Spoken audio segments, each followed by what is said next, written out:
Écoutez, ça, c'est une maladie qu'on appelle le problème de liquidité dans les banques.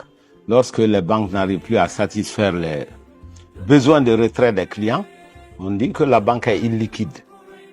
Évidemment, il ne faut pas confondre l'illiquidité et l'insolvabilité. L'insolvabilité, c'est lorsque les banques font des mauvais crédits qui ne peuvent pas être remboursés et la banque tombe en faillite.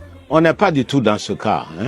Je voudrais pas que les gens soient alarmés. C'est une simple crise d'illiquidité et ça existe souvent dans les économies. Alors, une banque, c'est un intermédiaire financier. Pour simplifier, disons que c'est un commerçant d'argent. Voilà. La banque commerce l'argent.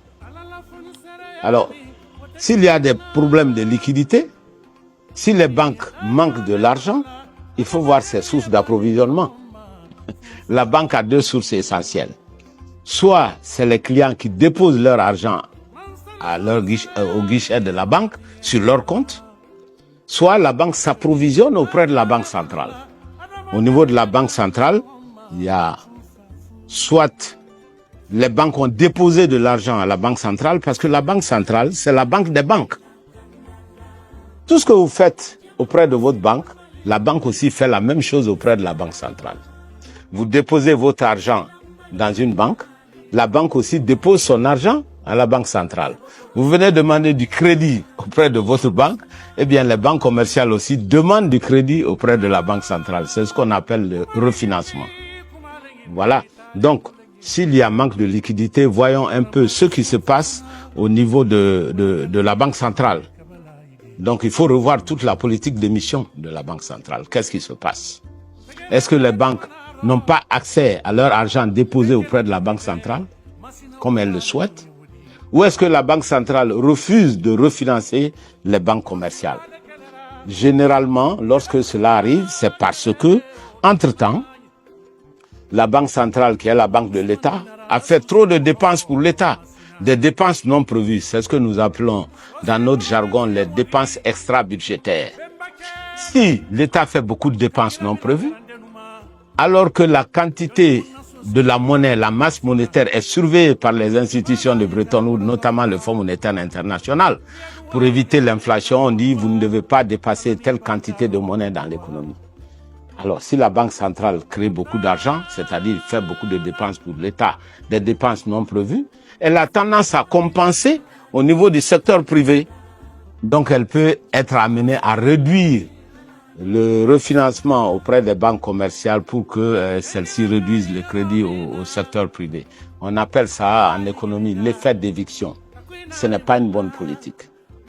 Il faut que l'État arrête de faire des dépenses extra-budgétaires. Ça peut être l'une des sources de manque de financement. Voilà, au niveau de l'État. Mais de l'autre côté, ce qui se passe lorsque déjà une banque ou deux banques ont des difficultés à satisfaire les clients, la confiance est érodée. La monnaie, les billets que nous avons s'appellent la monnaie fiduciaire, c'est-à-dire que c'est basé sur la confiance. Si vous venez dans votre banque et que vous avez des difficultés, vous racontez ça à tout le monde, les autres aussi prennent peur. Donc ils refusent d'envoyer leur argent en disant si demain j'ai besoin de mon argent, je ne pourrai pas retirer cet argent. Donc ça aussi, c'est une crise de liquidité qui vient là. Donc dès que les gens se méfient de la banque, c'est pas une très bonne chose. Et qu'est-ce que font les clients? Ils thésaurisent la monnaie. C'est ce qu'on appelle la thésaurisation. Mettre son argent sous la paillasse, mettre dans son armoire fermée, ou ceux qui vendent au marché, on met beaucoup d'argent dans les armoires et on ferme dans les caisses. Alors, c'est quelque chose que je déconseille formellement. Pourquoi? Parce que des voleurs peuvent vous guetter. Ou alors nous avons souvent des accidents d'incendie. Donc ce n'est pas une bonne chose. Donc c'est les deux sources qui peuvent créer la pénurie d'argent au niveau des banques qu'on appelle l'illiquidité. Écoutez, les solutions sont simples. Comme je l'ai dit, en revoyant les sources d'argent des banques, pour ne pas que les banques manquent d'argent, il faudrait d'abord que la BCE revoie toute sa politique d'émission et de refinancement. Voilà. La politique de refinancement, il faut que la Banque centrale respecte les règles. D'abord que l'accès des banques à leurs propres dépôts auprès de la Banque centrale soit illimité et immédiat. Mais deuxièmement, lorsque les banques ont besoin de financement, que la Banque centrale puisse les refinancer dans des conditions convenues. Il semble, parce que là je n'ai pas les données, qu'il y a de nouvelles règles à la Banque centrale qui n'étaient pas convenues. Ça, ce ne serait pas une bonne chose. Mais il faut que la Banque centrale respecte les règles du jeu pour que le public ait confiance en son système bancaire. Mais deuxièmement, il faudrait que les déposants aient confiance dans leur banque.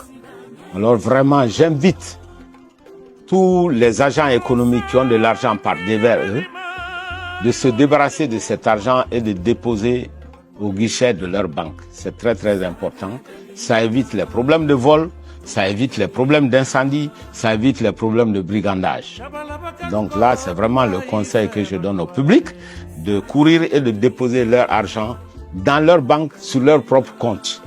Et les banques doivent faire l'effort de satisfaire les clients. Et finalement, je dirais à l'État, il faut éviter des dépenses non prévues. Voilà, l'État ne doit pas peser trop sur la création monétaire. Malheureusement, c'est le cas en Guinée depuis l'indépendance. Ce n'est pas un problème qui vient de commencer. La discipline budgétaire doit être respectée par l'État. Ne pas amener la Banque centrale à fabriquer de l'argent n'importe comment parce que c'est la source d'inflation. Et vous savez, l'inflation, ça mine le pouvoir d'argent de l'ensemble de la population. J'ai l'habitude à l'université d'expliquer à mes étudiants que l'inflation, c'est un voleur qui a des millions de mains dans la poche de chacun. Voilà, pour piquer notre pouvoir d'achat.